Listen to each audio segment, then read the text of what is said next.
And good afternoon, everybody. Welcome to KIDO Talk Radio, 107.5 FM, 580 AM. Kevin Miller with you here. It is time once again for Welcome Home. We have our friend Jennifer with us from Garden Plaza of Valley View. Jennifer, thank you for joining us. Thanks for having me. You know, as we get ready, the seasons are changing. What's going on here at the great home at Garden Plaza of Valley View? There's always something going on. It's a great time here.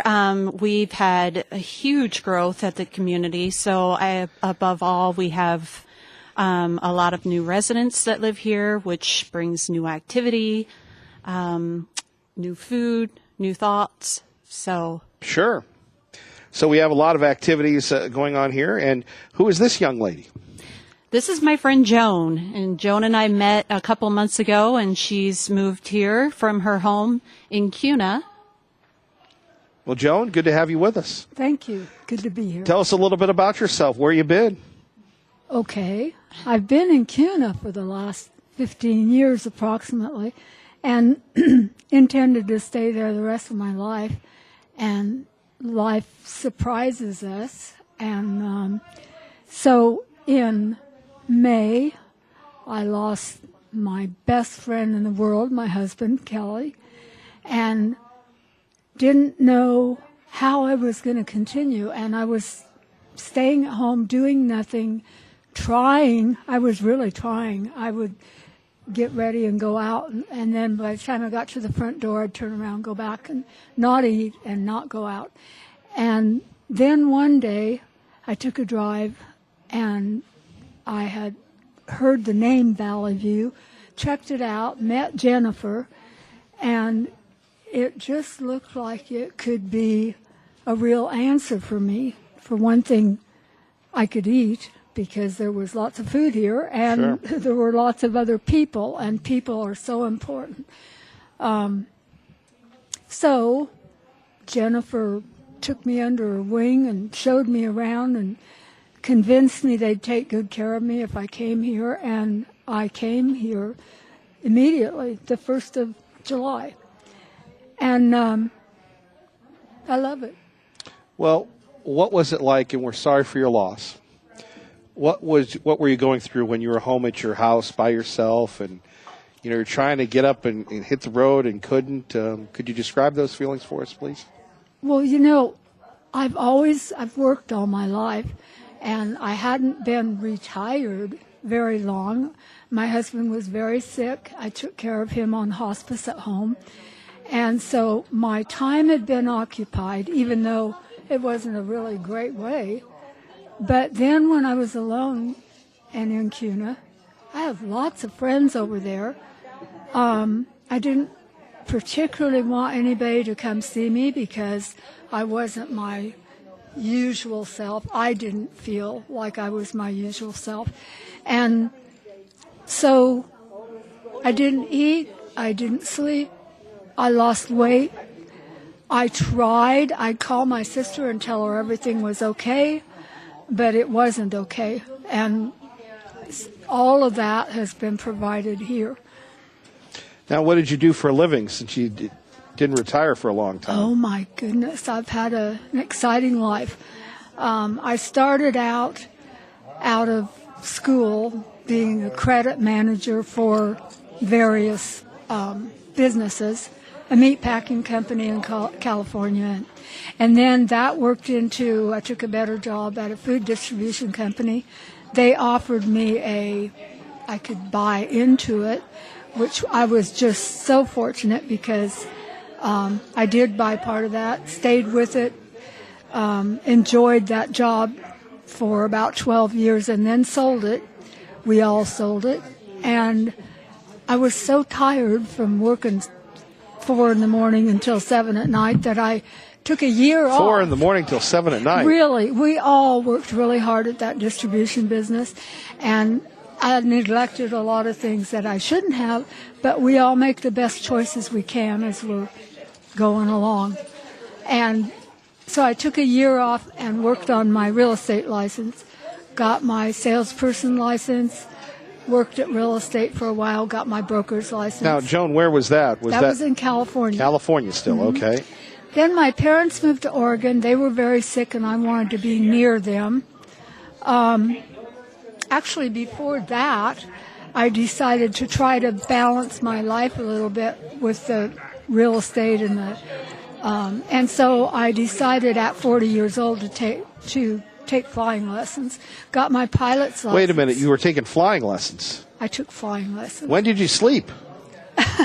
Well, now I'm in real estate. I'm not at that job where I have to be at the office all the time. Okay. So I could work that in with you calling to find out what houses were available today, and it was exciting. It was. Well, what did you fly? Cessnas. Yeah. Little Cessna 150. And you liked that, huh? Oh, I loved it. Loved it. I had a teacher that was a commercial pilot, and so I was really fortunate because he taught me a lot of things that I wouldn't have gotten from just a private pilot instructor, because he had the experience, and so I had fun. I really enjoyed the flying. So I took my kids from Stockton, California, up to Boise to see their grandparents, and let's see. I got lost in the, where am I going here? That's okay. Joan is with us. You're listening to Welcome Home from Garden Plaza, Valley View here. Kevin Miller with you on 107.5 FM, 580 AM. Joan, you were giving us what it was like to be a pilot, and I think eventually how you ended up in Boise. You were visiting your kids' grandparents, and all of a sudden, I mean, you were in Oregon, you were in California, you were selling real estate, you were flying. Well, let's continue on. My parents had lived in Boise for a long time. They moved to Oregon. They weren't very well. So I decided I wanted to live in Oregon. My kids were then out of the house. And so I moved to Oregon and opened a real estate office. And you were the broker. I was. You were the boss. It took a little bit of time after I got to Oregon to get those licenses because they were different than California, but I went to school and got them. And now,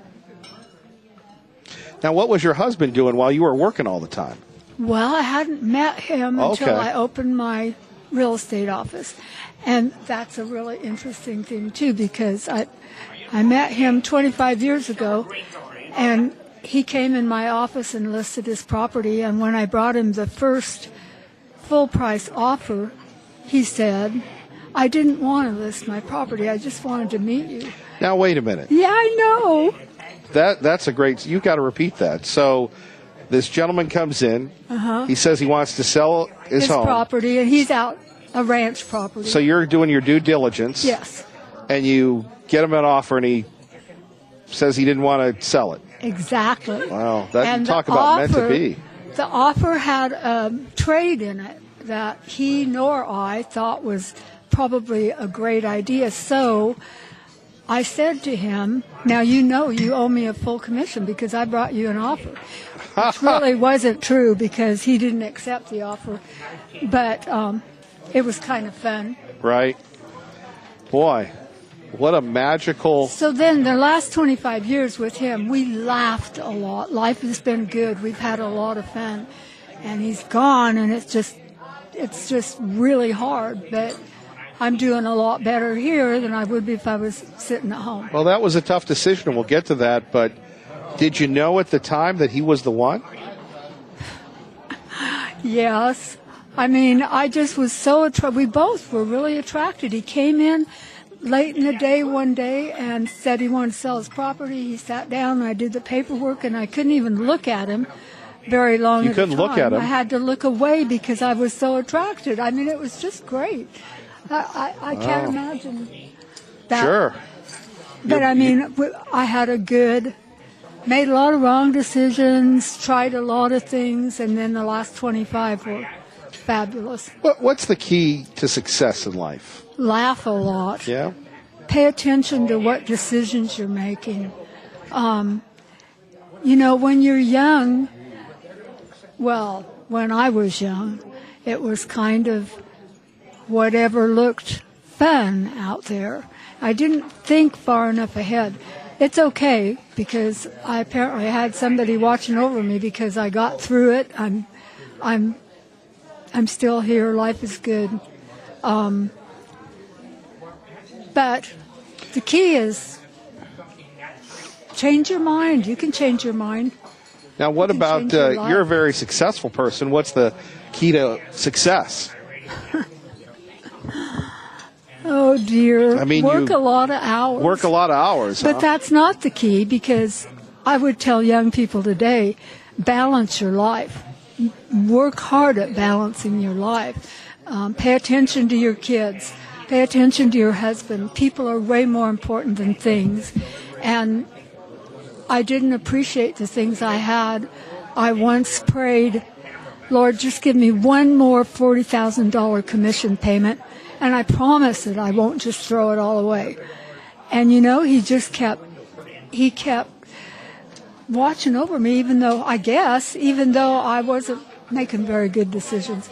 But when I realized that, the key to being successful then is to recognize what you're doing, give it some thought, and don't be afraid to make a change. Wow. And you made a change by coming here. Yes, and some people would say I made it too quick. They say don't make a fast decision. Well, I'm going to ask you, Joan, to stand by because we're going to hear more from you coming up. Is that okay? Oh, sure. All right. You're listening to Garden Plaza Valley View. Welcome home on KIDO Talk Radio with Kevin Miller. More coming up next, KIDO Talk Radio.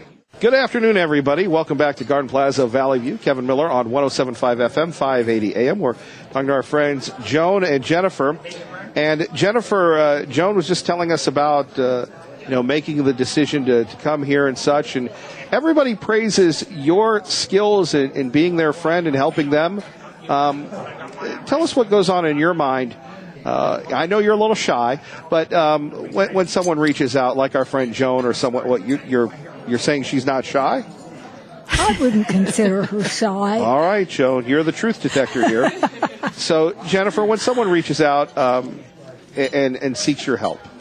The great thing about this job is I'm here to relieve any pressures of making this decision in this next chapter in life. I'm surrounded with great partners and resources to take any burdens off of my future residents. So we definitely utilize that. I just like to take the stress out of the move for them and explain what it is here that we have to offer.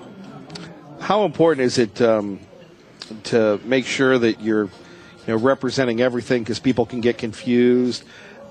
People get very emotional, as you know. Mm-hmm.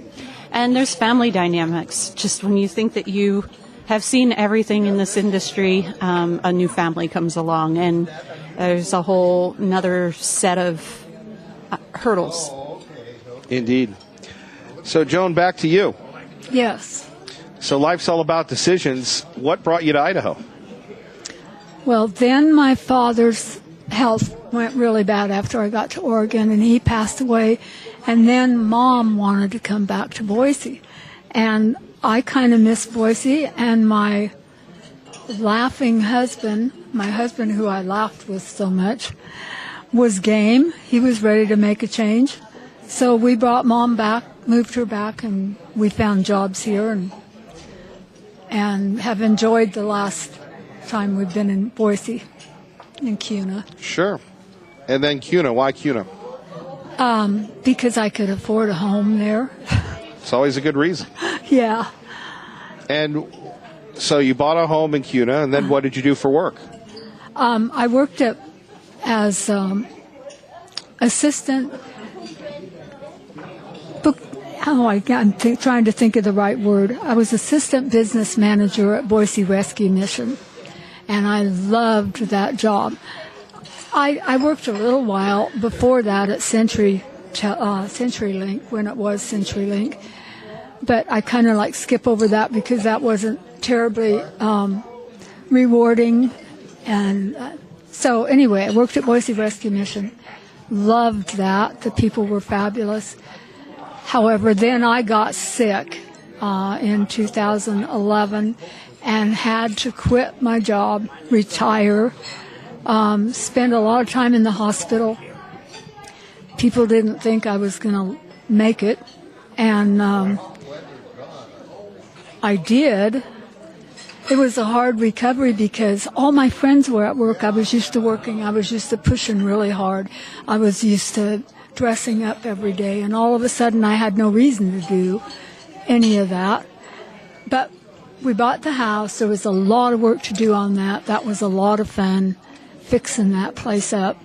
And Kelly and I had a few years that were just like, life is good, laughing and so on. Then he got diagnosed with lung cancer, which was really hard, but he had a good attitude and still laughed a lot. And we fought that for 4.5 years. And now it's like, at first, when I was thinking about making a move like this, I was thinking, this is the end of my life. This is it. I'm over. And then when I talked to Jennifer, I realized it could be that way if I wanted it to be, but I didn't want it to be.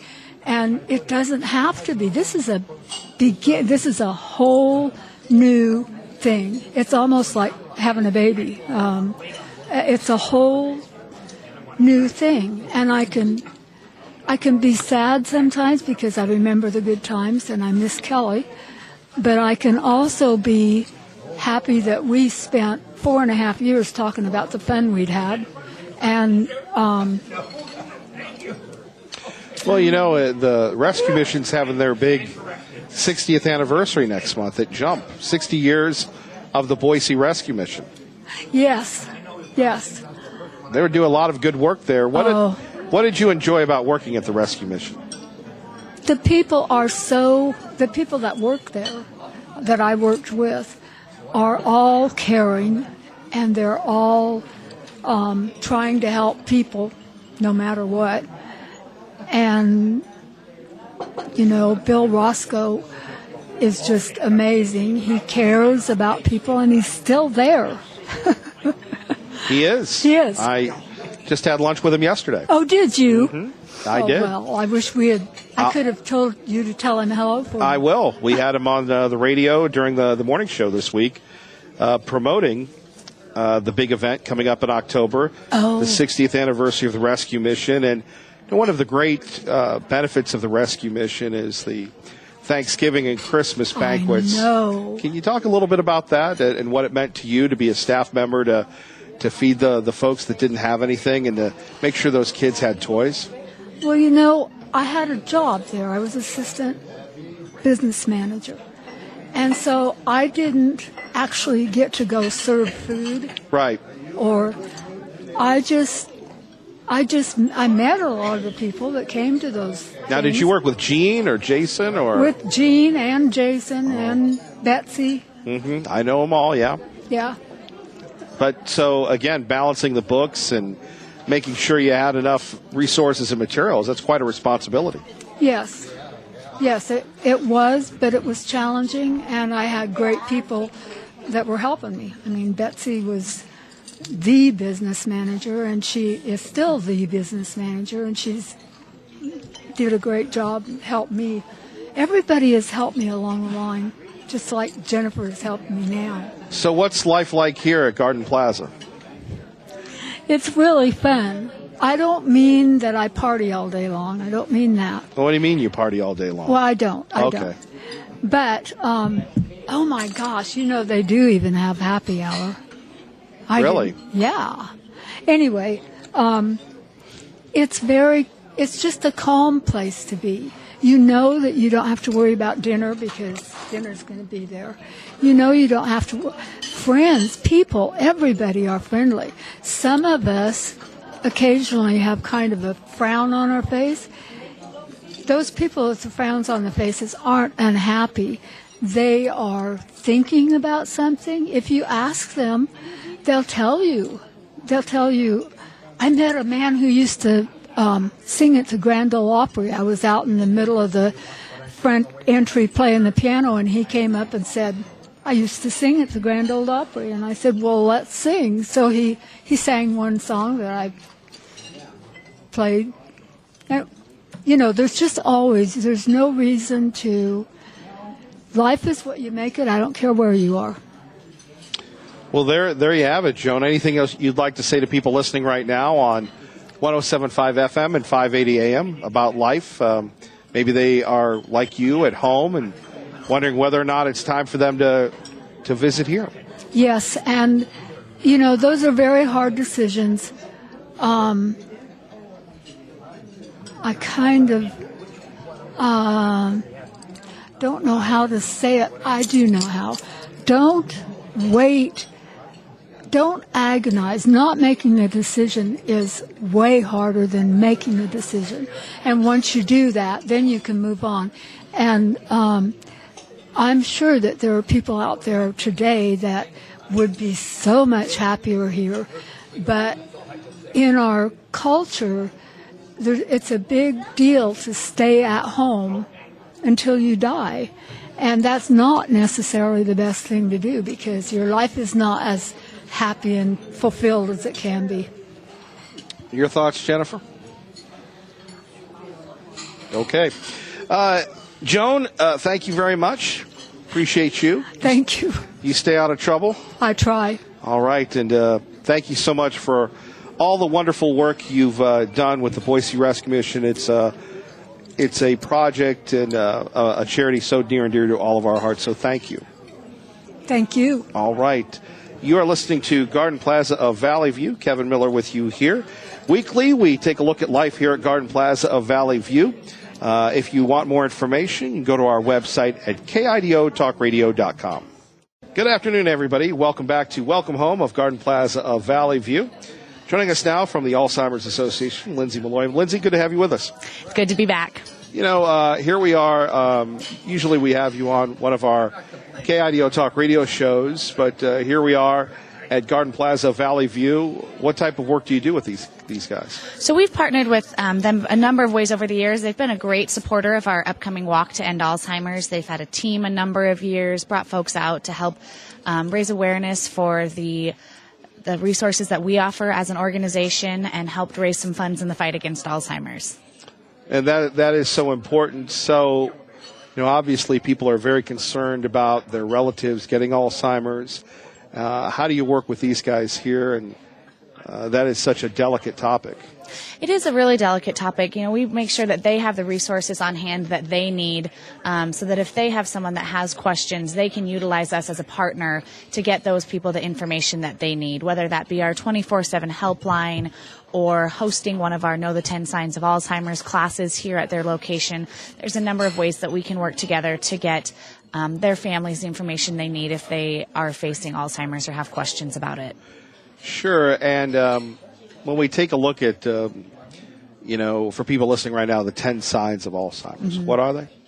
So there's a number of different signs that you'll see, you know, and it's a lot of people asking what's normal aging versus what's not. And so the kind of the precursor to sharing those 10 signs is realizing that we all have them from time to time.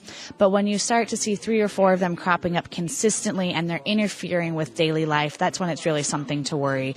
So if you see someone withdrawing from social activities and interactions that they used to do, or having trouble with numbers and amounts and adding things up, and that can be a worrisome thing as well. Misplacing items, but not being able to retrace your steps or being unsure of what the item is when you find it. A common example of that is keys. I misplace my keys so often that my boyfriend made me buy one of those little tile things so that he can use his phone to find them. However, I'm usually able to find them, and then I know that those are the keys to my car. When someone's starting to maybe find those keys in the oven, or they're finding them and they're not quite sure what are these dangly things for, that's when it can start to be worrisome. So, you know, we have the full list of the 10 signs on our website, and we would recommend that if you are worried about someone or you're noticing some of those changes, problems with short-term memory, that you review that full list and start kind of keeping track. Because sometimes, you know, if you're going to send someone, you maybe have their doctor do a mini mental exam as a part of their annual. People are really good at acing a 15-minute doctor's appointment. But if you have some of those examples of things of, you know, what you've been noticing is a little bit different, that can be really helpful information in guiding the process of getting a diagnosis. Sure. What about the walk coming up? That has been a success for so many years. It's still relatively new within the Treasure Valley. It's, been going on for how many years? This will be the 7th in the Treasure Valley. I Yep, remember so your first walk. Yeah, that was over at Veterans Park, and we've been over at Kleiner now for a number of years. So we've had it the first Saturday in October at Kleiner Park for multiple years, and it's a double-edged sword that the walk keeps getting bigger, because that means we're, continuing to fight the cause, but ultimately we don't want there to have to be a walk, because we will have found a treatment, prevention, or a cure for Alzheimer's. But until then, we will continue to have the walks and continue to have them grow. It is always free to register at alz.org/walk, and Valley View Can you does have repeat that again? Yeah, it's alz.org/walk. And Valley View does have a team. If you want to sign up on their team, it's free. You can search and join their team or start one of your own. What about Alzheimer's in Idaho? So Alzheimer's in Idaho is a big problem. We are set to have an increase of over 33% in just the next 7 years by 2025. We have an older population in our state, and we also have a lot of people moving here to retire. So we're facing a big influx on top of already having about 25,000 people facing Alzheimer's. We are set for that 33% increase in just the next 7 years. So we need to make sure that we have the resources and everything behind that we're able to appropriately care for those folks and their caregivers. Now, the last time we talked, I believe you were on your way to Washington. Is that right? I was headed out to Washington, D.C. We have our annual advocacy forum out there, and I'm happy to report that just this week the Senate did pass a budget that included a $425 million increase for Alzheimer's research, and the House will be voting on their budget as well next week, and we're hoping that they include the same increase as well, and then they come together to all agree on it. So we're hoping to once again have a large increase in the federal research funding for Alzheimer's disease. And when we take a look at the state of Idaho, and we're getting ready for the legislative season, how does the state budget impact if there are any support for Alzheimer's folks here? So we do an annual advocacy day here in Idaho as well. And as far as your direct question on the actual budget, that weighs out in a number of different ways, but each year we do identify a different piece of legislation that impacts those facing Alzheimer's and their caregivers. For example, this last year, our advocates went to their representatives and told them how important it was to increase the Medicaid reimbursement for personal care services at assisted livings. And because of that advocacy work and reaching out to our representatives to let them know how important that is, we were able to get that $5.2 million increase passed so that the assisted livings in our state can reimburse at an appropriate rate. Like everyone, Alzheimer's impacts so many people. How many people are impacted by Alzheimer's? I mean, is it 1 in 3, 1 in 10? So over age 65, it's 1 in 3, and over age 85, it's 1 in 3. So did I say 1 in 9? Over age 65, 1 in 9. Over age... It's okay. You're allowed to make a few slip-ups there, yes. Just a couple. Over 85, it's 1 in 3. And currently, every 64 seconds, someone is diagnosed with Alzheimer's disease. And if we don't find that treatment, prevention, or cure we're so desperately looking for, that's set to be every 33 seconds by the middle of the century. So it is the case that so many people are already impacted now, over 5.7 million Americans. And with that number set to triple, if you're lucky enough to have not been impacted yet, it'll be hard to escape as we move forward. Well, and it's such a disease that takes everything away from your loved one, where not only is that individual impacted, but the family members. And there have been movies and books, and we've had you talk about your impact. Jay Bates, our great friend. I've shared my own stories about my relatives that have been impacted by that. And, it's almost like your hard drive is erased. It is. We had someone that was sharing their story recently, one of our walkers out of our Eastern Idaho walk, and she said, Alzheimer's is the loss of a lifetime. And I thought that was a really telling way. It really is the loss of someone's entire lifetime and their memories that they had created. But there's still a lot of that person in there, and there's activities they can do and different things that you can meet them where they are is what we like to say. You know, oftentimes someone with Alzheimer's they're moving backwards. It's impacting their short-term memory first, but their long-term memory is staying intact a little bit longer. So sometimes you can visit them back in time where they're kind of living in that moment, and you can meet them where they're at. And we're always reminding folks to not orient people to your reality, but to meet them in their current reality where they are. Of course, the impact it has on relatives or others, the caregivers, because a husband or a son or a daughter, all of a sudden they're a stranger to their wife or their mom. It's tremendously difficult on the caregivers, and you know, we often see the caregivers themselves developing health problems from the stress and the overall burden of caring for someone with Alzheimer's disease. I was talking to someone just earlier this morning about needing to make the decision to move someone into a care facility, and that can be a very difficult decision, but ultimately the Alzheimer's Association is taking care of caregivers as well, and making sure that we have support groups available to them, our 24/7 helpline, so that it's hard to be a caregiver if you're not taking care of yourself as well. So we want to make sure that all of those that are caring for a loved one are aware of the resources that we offer. Like what?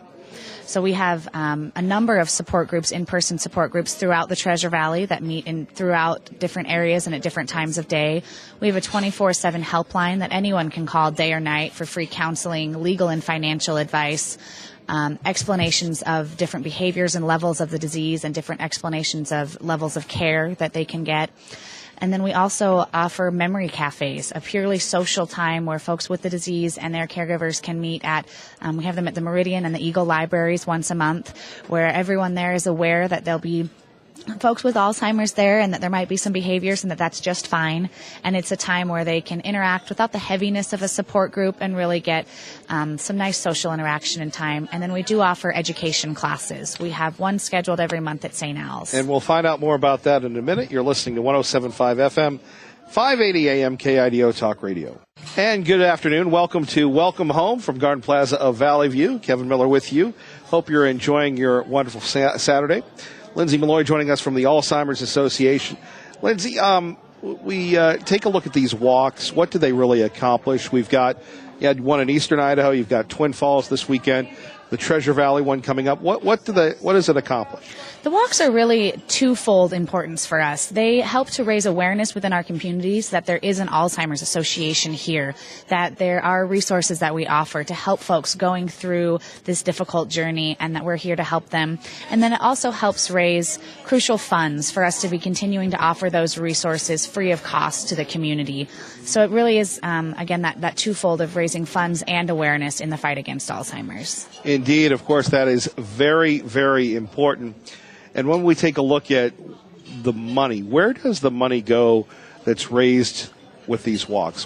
Does it go to Washington? Does it go to the Treasure Valley, the state of Idaho? I'm sure you've been asked that a few times. I have, yep. So 60% of the funds that are raised in Idaho stay right here in Idaho. And then of the 40 that is going to our national office, those are serving Idahoans as well, because that's funding things like our 24/7 helpline and in our award-winning website that's helping to fund the research that we're conducting all over the world. The Alzheimer's Association is the largest nonprofit funder of Alzheimer's research in the world, and is ultimately going to find us that treatment, prevention, or a cure that we're so desperately looking for. So those funds are helping right here in Idaho with those support groups, education classes, and then also on a larger scale with the 24/7 helpline, the research, and all of the other important information. Well, and obviously you have people that help you out, whether it's perhaps Norco or the Seniors Blue Book or other people. When you take a look at businesses that help, St. Alphonsus. Yeah, we have a number of great sponsors that have been with us for years. Norco's been the presenting sponsor of the Treasure Valley Walk since the beginning, and a number of different sponsors that come out to the event. And that helps show the community that those companies care about a world without Alzheimer's. They care about this cause that's important to so many in our community, and it really helps us to raise more funds and awareness again. You know, if they're letting their constituents know and their customers know that the Alzheimer's Association is here, that again is ultimately going to help that person who is struggling as they're going through this on their own. You know, imagine the joy of being the person that introduced someone to a support group that they desperately needed. So the more folks we can be reaching so that they're aware of those resources that they offer and can get the help they need, the better. No, Lindsay, it's so easier said than done, and just taking that first step towards sharing that, your loved one is, doesn't recognize you. You go back to our friend Jay Bates, who not only shared with the public, but went on television about him and his dad in an effort to raise more awareness. And Jay, when you talk to Jay, it impacts him. It can't help but impact him. And you have millions of people that deal with that each and every day. We do. And sharing that story is so important. Historically, Alzheimer's has been a very stigmatized and isolating disease. And we've seen that people haven't gotten the help they need. They haven't talked about it. And it's had kind of a cloud over it. But we're finally starting to see that break. We're starting to see that people are realizing that this is a disease that people need help with, and we need to rally around those caregivers and help them. And we need to share stories so that we can ultimately raise the awareness of both the association and the need to find a treatment, prevention, or a cure. And Jay sharing his story has had a huge impact in this community. When you're asking for help, whether it's a walk or fundraising, what can people do right now listening to KIDO Talk Radio here on the Welcome Home Show? What do you need to help? I suppose we would just call it the Treasure Valley Alzheimer's Association right here. Yeah, I think the easiest way right now with our walk coming up would be to visit alz.org/walk and sign up to participate in that event. Even if they're not able to join us that day, they can register as a virtual walker, and that gives them access to a lot of tools to help raise funds and awareness.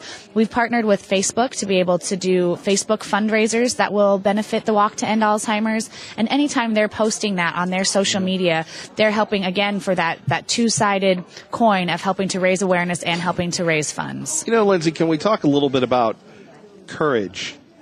I had a chance to go to one of your walks with Jay, because Jay was actually walking, so he had me co-host it with him. But there was a young lady and her husband was there, and she was diagnosed with it. Mm-hmm. And she said, look, there'll be a few years from now, and I believe Channel 7 and Channel 6 did stories on her. Mm-hmm. And she had the courage to go, look, I'm not going to be able to remember my loved ones and everyone else after this. And yet she went up there and walked. Yeah, it's amazing the strength that we see come out of some of the folks that have received this diagnosis. And we have, I believe you're speaking about Lisa DeDapper and John Blameyer, and they have done a tremendous amount, like Jay, in sharing their story and raising awareness and rallying the community behind finding a treatment, prevention, or cure. And we have another couple that's just like that has an early stage diagnosis out in eastern Idaho, and they have said, we know we don't have an infinite amount of time, but we're going to use the time that we do have to make the biggest impact that we can. And it's really motivational and inspirational to see that in the face of a pretty harrowing disease that they are choosing to fight back. And to do so publicly. That is the 2018 Walk to End Alzheimer's in the Treasure Valley, October 6th at Julia Kleiner Park in Meridian. The fun starts at 10, and there is fun. There is fun. Yep. One of the great things about the walk is that it's a time to celebrate our fight against Alzheimer's. We'll have a kid zone, and we'll have team photos, refreshments, a purple station to get all purpled out, and there'll be fun music. And it really is a time to come out and celebrate all of these people joining together in the fight against Alzheimer's. You can get resources on what the Alzheimer's Association offers, but you can also have a really great time. Remember your loved ones if you've lost them to Alzheimer's. Honor them if they're fighting now, and fight for a world without Alzheimer's. What's it like working with the folks here at Garden Plaza? It's really inspirational to see what they're doing and the way that they're helping residents and folks to have a place where they can age gracefully and enjoy their living situation and get involved in different activities such as the walk. And it's really a neat place. And, that's so very much important, because you have people that, one day could have the illness that may not be diagnosed until they come to a place like Garden Plaza where you have more attention. You're around more people, and they might notice things that an individual or family member, caregiver might not. It's so true. A lot of times when you're with someone day in and day out, it can be hard to notice those changes if they're happening slowly over time. We get a lot more calls around the holidays or around a birthday when families coming in from out of town to notice some changes. And so you're describing the same thing. If they're around new people who might notice things that hadn't been noticed before. Lindsay, we've got about a couple minutes left. What would you like to share with us here? I think one of the exciting things, we've talked a lot about how this is a difficult disease with no treatment, prevention, or cure, but I did attend our research conference out in Chicago in July, and there are a couple of great new hopeful things that we have coming out of it. There's an important study that has shown that reducing your systolic blood pressure down to 120, that's aggressively below the current recommendation of 140, can help to decrease the incidence of mild cognitive impairment, and which is a precursor to Alzheimer's and dementia. So, that's a very modifiable thing that we can do for a risk factor of lowering that systolic blood pressure. And there is also a second drug that just passed its phase 2 trial, so it has to go through phase 3, but it was effective at reducing the amyloid plaque that builds up in the brain and cognitive impairment. So it's great to see that we now have 2 drugs in a phase 3 trial looking at reducing that plaque, and we're hopeful that one of those will come out of that phase 3 trial successfully. Well, Lindsay, we appreciate Jennifer rejoins us here from Garden Plaza Valley View, and it is so important when we're talking about making sure that the residents here get the best medical attention and working with the Alzheimer's Association. That's right. And while we don't specialize in memory care here at Garden Plaza, we do have the resources. We had a gentleman move in recently that had a wife that needed some additional resources, and we were able to provide that to them. Right, and that's very important to diagnose that and to try and help these people. I know that's very near and dear to your heart. It is. We want everybody to live as independently and successfully as they can, and we want to promote that. All right. We appreciate that. Thank you, Jennifer. Lindsay, one more time, your website? alz.org/walk. All right. Well, thank you both. Remember, everybody, each and every Saturday at 2 o'clock from 2 to 3, right before Dr. Rosie, you can listen to Welcome Home, what's going on here at Garden Plaza of Valley View. Kevin Miller, KIDO Talk Radio.